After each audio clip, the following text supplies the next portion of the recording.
En fin de semaine, à Bratislava, les ministres européens en charge du commerce ont passé en revue les dossiers en matière de politique commerciale, notamment l'accord transatlantique entre l'Union européenne et les États-Unis, connu sous le nom de TTIP, ainsi que l'accord UE-Canada ou CETA. L'accord CETA est encore loin de faire l'unanimité. On peut citer la Belgique, on sait avec la Wallonie, mais aussi les Pays-Bas, le Luxembourg, l'Autriche bien entendu, mais la Roumanie et la Bulgarie ne sont pas non plus très enthousiastes. Et donc dans ce contexte-là, on va voir quel pays soutient et quel pays s'y oppose. À l'inverse du TTIP, l'accord de libre-échange en cours de négociation difficile avec les États-Unis, le CETA pourrait peut-être voir le jour grâce au soutien de la France et de l'Allemagne, le SPD, le Parti social-démocrate allemand, ayant voté en faveur de l'accord cette semaine.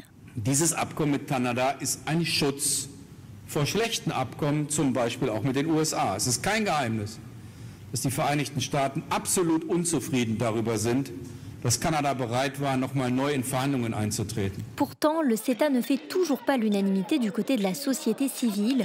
De nombreux opposants à cet accord manifestaient cette semaine à Bruxelles, comme le collectif Roosevelt.be, un mouvement de citoyens indignés.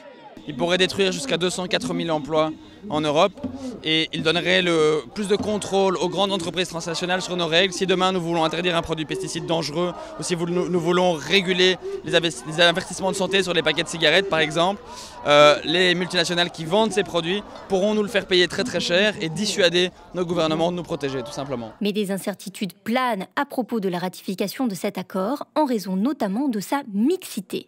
C'est un accord mixte, ça veut dire que les États doivent le soutenir, le Parlement européen doit soutenir le CETA, et c'est là où il y a une grande inconnue, c'est qu'on pourrait avoir un accord qui fonctionne, qui marche, mais des parlements qui finalement le refusent. Les Européens sont donc lancés dans une course contre la montre pour s'accorder sur la signature du traité, avec en ligne de mire le sommet UE-Canada, prévu le 27 octobre prochain.